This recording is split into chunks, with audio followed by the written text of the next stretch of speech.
we have to take the baby home. And I was very adamant about wanting to take the baby home.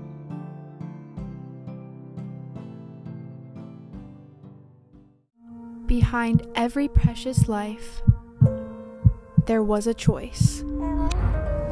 Behind every family moment, behind every special memory, there was a choice.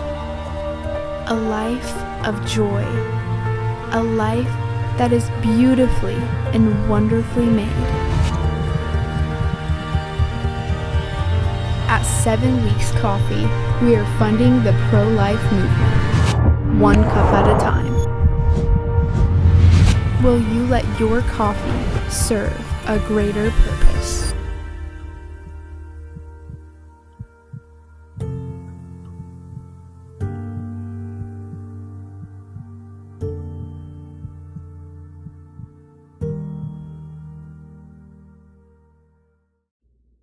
Hi, my name is Christain and welcome to the One Tough Mama podcast. I am so glad you're here. I am a Christian wife and a mom to 8 children. So we also have children that are adopted. And I want to share with you our adoption stories because there are a few of them. But for that, I have to kind of go way back to when I was a young kid, maybe 7 to 10. I honestly don't remember. I just remember I was young. And so this was probably like 40 to 45 years ago. And so I'm going to maybe use terms or words or mindsets that were not an issue back then, but that might be a little offensive or whatever today. So I'm just wording it from my child's mind the way it was over 40 years ago. Okay, so just keep that in mind. All right, so my cousin was in the hospital, and again, I was like 7 to 10 years old, and he was younger than me. And so I remember going to the hospital with my mom, and my uncle and my aunt were there, and then my cousin.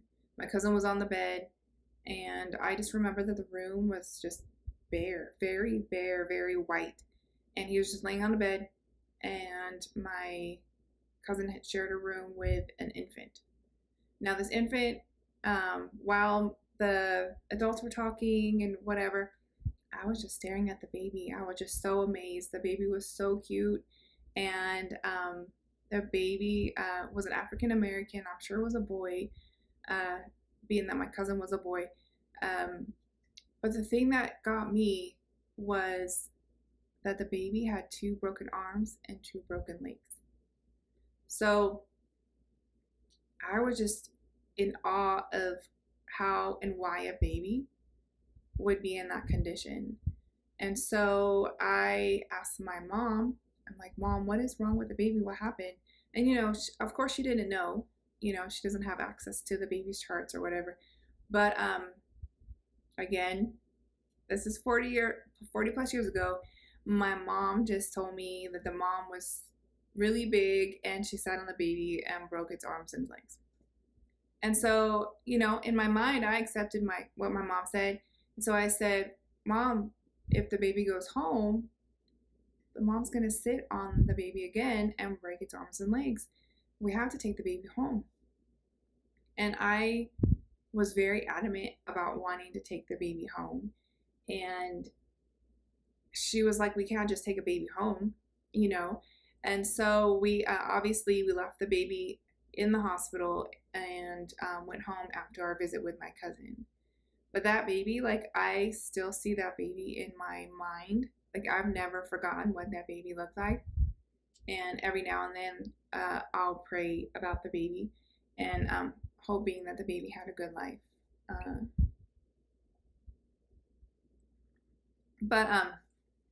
So that was my first initial heart for a child out of my family, out of my sphere.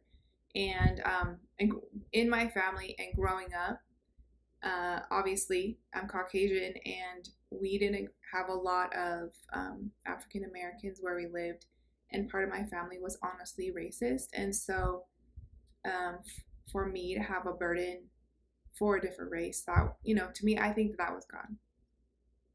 So anyway, fast forward to probably like early teens. So my stepmom and my dad were talking about adopting, and they were talking about adopting a child with Down syndrome. Excuse me.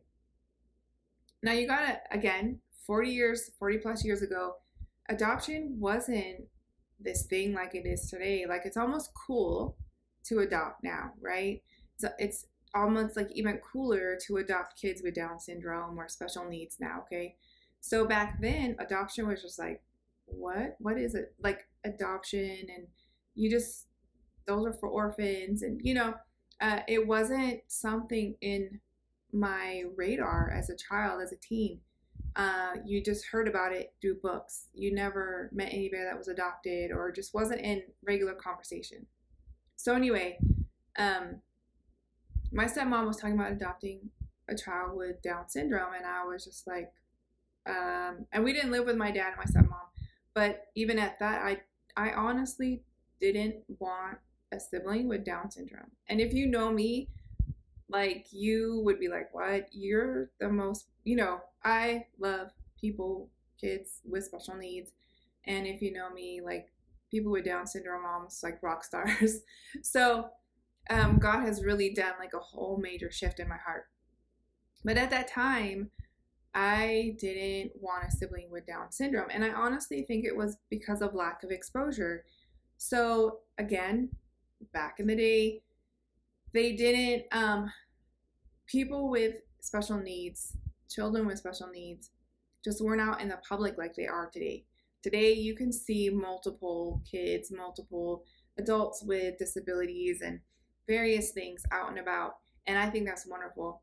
My only exposure to anybody with special needs was like a second cousin or some kind of distant relative in our family. And I just remember, I almost want to think she had MS or something like that. So I just remember we were at like a pool, a family pool or something like that. We were at a family event in a pool, and somehow or another, she ended up hurting me, and she was just very awkward. And again, I did not know how to interact with people with disabilities, or what was quote unquote normal. Honestly, like, I just didn't know.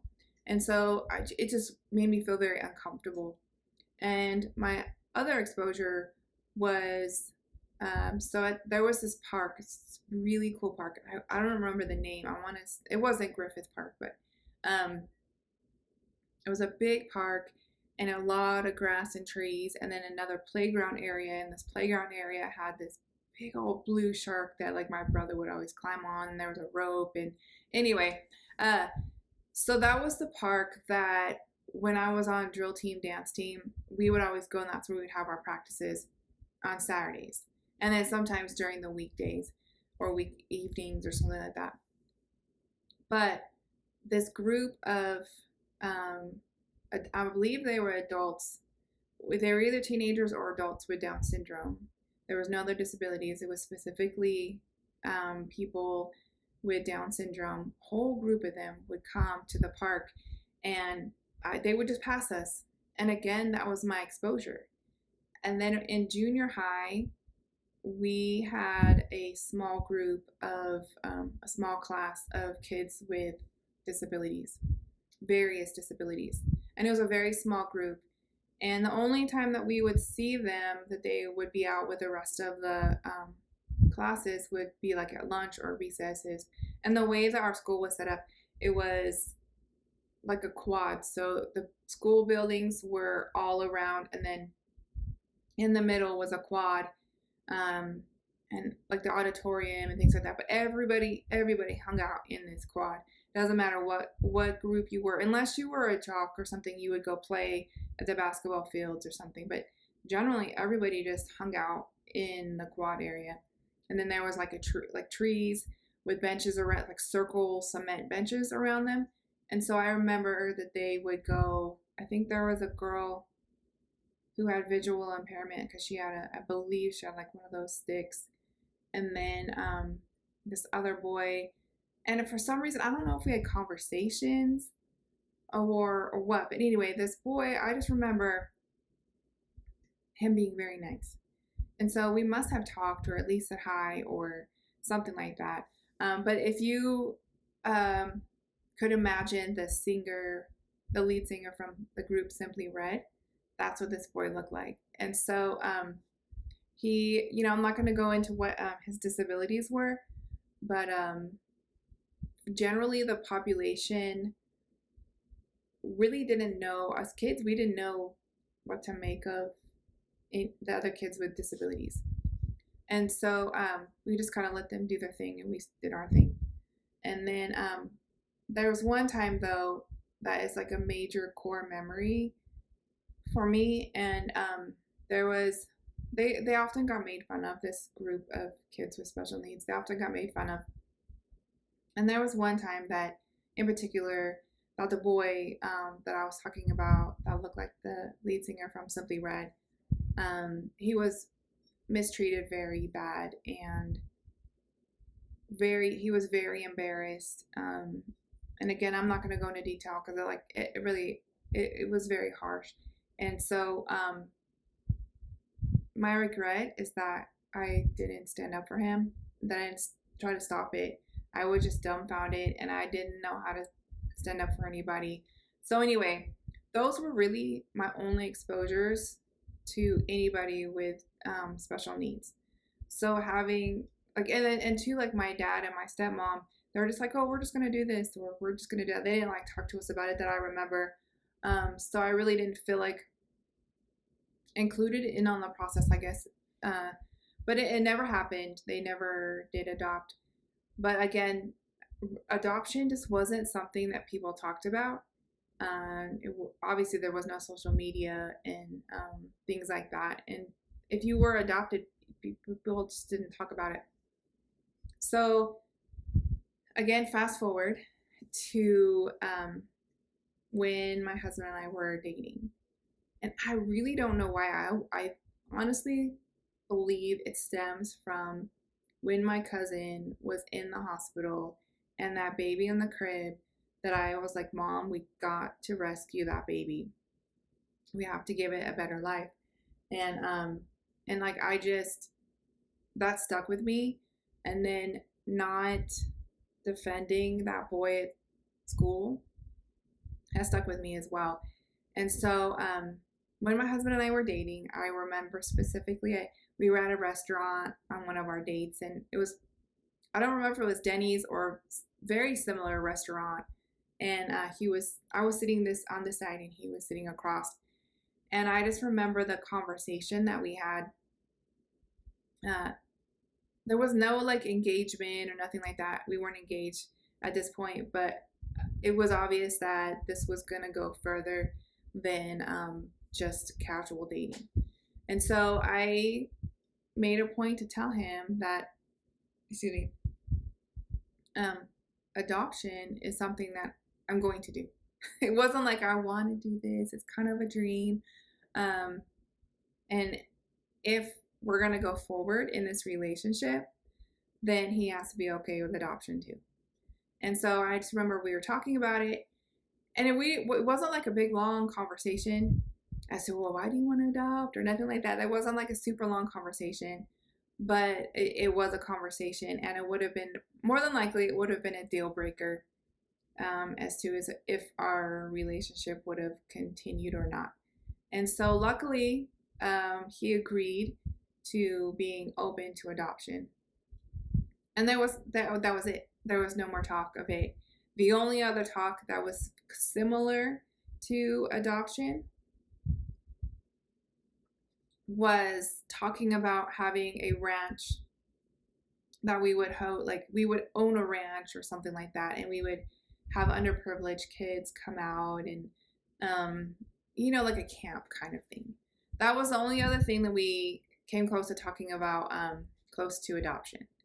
So fast forward, we're married, and I don't know if I just would periodically bring up the topic of adoption, or if it was something specific that would trigger it.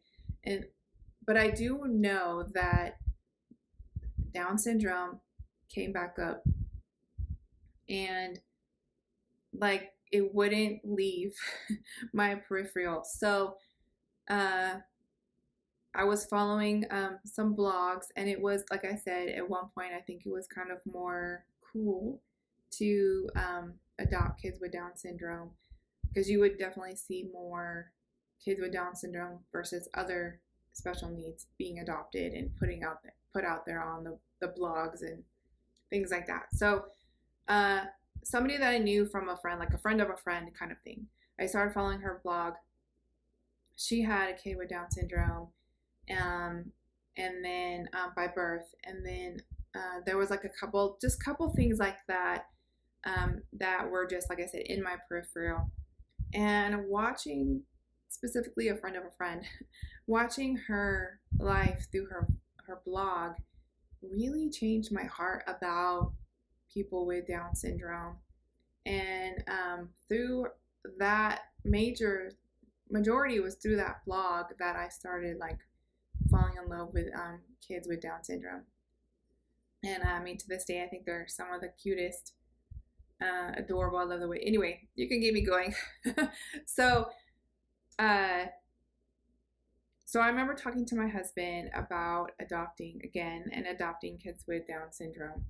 And at that point, we were not considering adoption. Our two biological children were young, and so we didn't want to bring any other kids from like a traumatic situation into their lives until they were old enough to either stick up for themselves or like speak up, hey, so-and-so is doing this, right? Because we didn't want them to be traumatized by that kid's trauma, if that makes sense. So we were gonna wait until our biological kids were old enough. So then again, put that on pause. And throughout the years, like I said, I think it was just a conversation here. I dropped, like not a note, but like I would drop like a verbal note into my husband's mind here and there and there. And I just remember one specific period in our marriage that I was like, yes, let's do this. Let's adopt kids with Down syndrome. And my husband was, no. Generally, when it comes to adoption, I've been the gas pedal and he's been the brake. And that's been fine, because there's been plenty of times that the gas pedal needed to be laid off of. And so I'm not saying that he was a brake in a bad way. And so I just remember a few times that it was so, like, the burden to adopt was so heavy on my heart. I would go take walks and just cry, like tears as I'm walking, just praying to God just to change my husband's heart. And that this burden that God gave me, that my husband would feel the same burden, because it was almost like, well, let's not do it anymore. But it never left me. It would just like rest for periods. But I've always, like I said, since I was little, knew like I'm going to adopt. So anyway, there were periods that I would just cry out to God and just, God, get a hold of my husband and open the doors and open his heart. Let us take some kids in, specifically kids with Down syndrome. And there was no specific amount of kids that I had in my heart. There's no number of kids that God gave me. So in 2009, we ended up agreeing and going through the process of adoption. So some of you guys would know the whole process, but to start the process, and this is back in 2009, things haven't changed too much in that time period, but you have to basically we went through foster care. We didn't go through private adoption.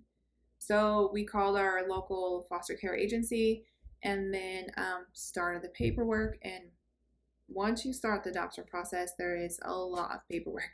And so we got like our background check.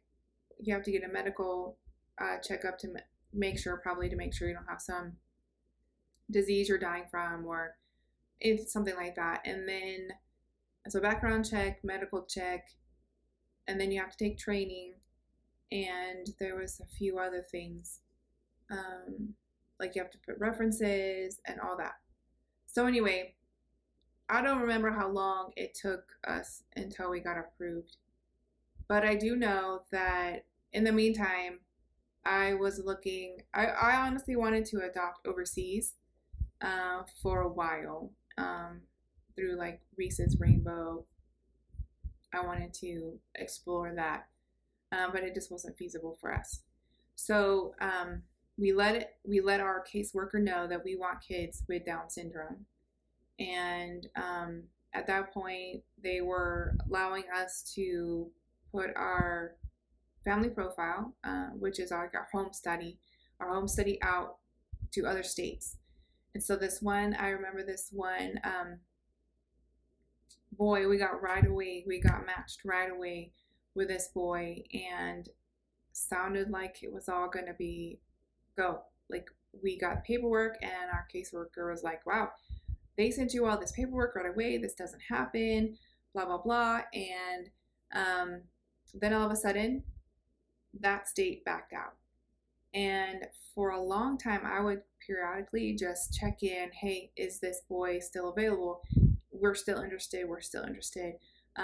We never got placed. The boy, I think, ended up staying with his foster family or something like that. So anyway, that was that. And then like, I literally am the type of person that I had folders of kids, and most of them were on Reese's Rainbow. And I had kids that I would be like, oh, let's check into this kid. And, you know, a couple of them really felt like those are my kids. The one boy that I just talked about, we still feel like that should have been our son. But again, throughout the whole adoption story, and I'm going to say this a few times, God opened doors and closed doors, and there was many closed doors because we knocked on a lot of doors. So anyway, it took us a long time to actually get matched. We inquired about kids. I was on adoptuskids.org all the time, and I was on it a lot, like for many years.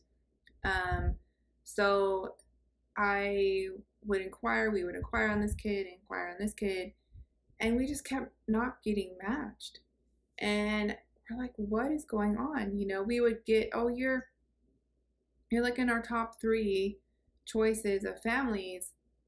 And then they would back out and say, no, we don't want you.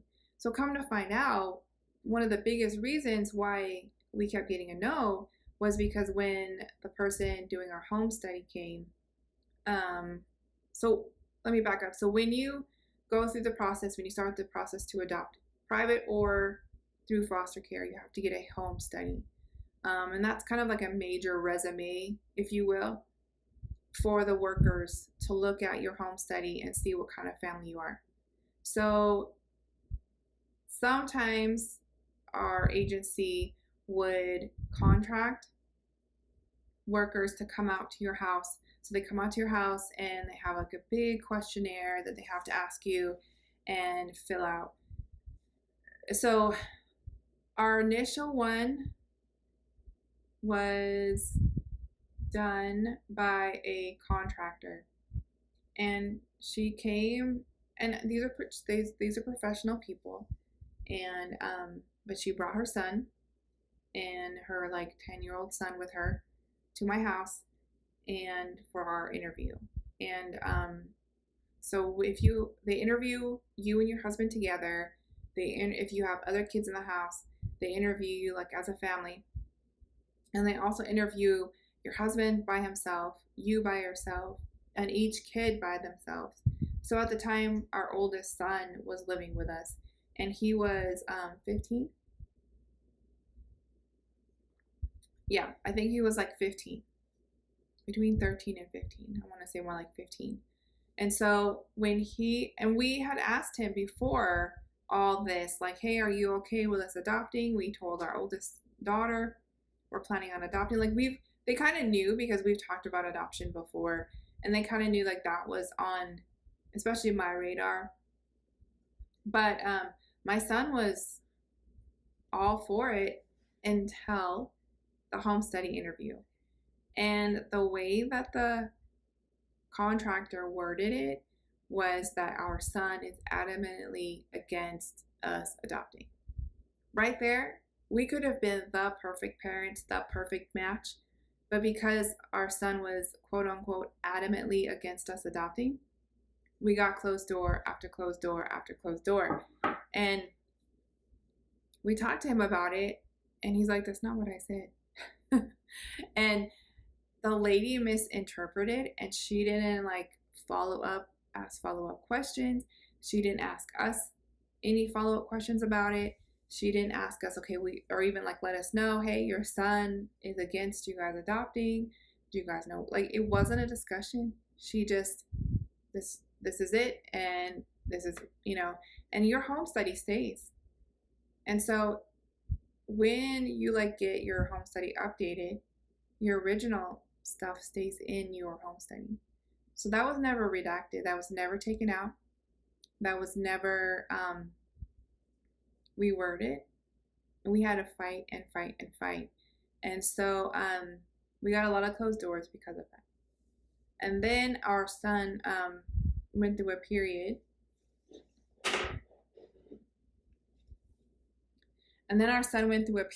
Where he was very rebellious. I'm just going to leave it at that. So he was very rebellious. And we didn't want to bring a child from trauma into and it wasn't really craziness, but we didn't want to bring it in to my son's rebellion and what that brought into our home. So we put our home study on hold for a while, like for maybe a year or 2 years. So we didn't inquire. We didn't get any calls, because you'll get a call too, and you'll get calls saying, hey, we have, like, for one, we got this call during this period before we put our home study on hold from our worker. Hey, we have a sibling group of 5, and these are their ages. This is a boy, this is a girl. They kind of broke it down. And would you take any of them? Would you take all of them? Like, they were going to separate them because there was a sibling group of 5. And they knew that a lot of people wouldn't take in 5 kids. So I talked to my husband, and fostering was not something that we really wanted to do. It's not something that we really understood. We wanted kids to be ours. We didn't want kids to go. Like, we get attached and they go. And that's a big thing. You hear a lot of people, I could never do that. I get attached. And I'll talk about all that later. But I didn't want the kids to be separated, the sibling group, and I knew we couldn't take in 5. We didn't have the space. So we ended up saying no. But I say that to say that you as parents inquire on kids. It's not so favored now. They don't really like you inquiring or calling. But they'll call and offer or ask you to take some kids. So we never did foster at this point. So again, we put our home study on hold for like a year or 2 years until my son kind of grew out of that rebellious stage. And then part 2 will be next. So again, my story starts when I was like little, and it was going to be a game changer whether or not my husband and I would even continue our dating process. And a lot of prayers, a lot of tears, a lot of time went into just even getting to the point where we were willing and able and ready to start the adoption process and become licensed. And then the waiting period. And so part 2 will be what happens after. So we actually no. So let me back up again. So we have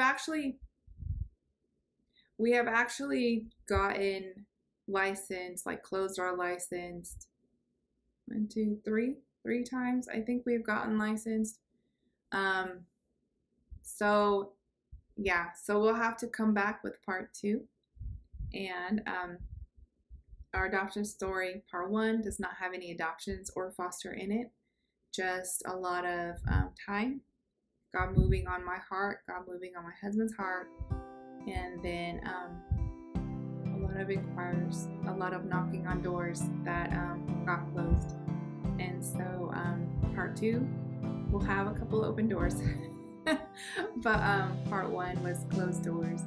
And so I'm glad that you listened, and our adoption story is a long one, and our adoption stories are a big reason why this podcast even got started, and the depths that we've been through, the trials, the blessings. It wasn't all hard, it's not all bad, but a lot of it was. And so I don't think I would have this podcast if it wasn't for our adoption story. And so anyway, thank you for listening. And if you have any questions that you want me to cover, just go ahead and put it in the comments. I will comment back. I read your comments. And don't forget to like and subscribe and share my videos. If you know anybody who has adopted or is thinking about adoption, go ahead and share my video. And thank you.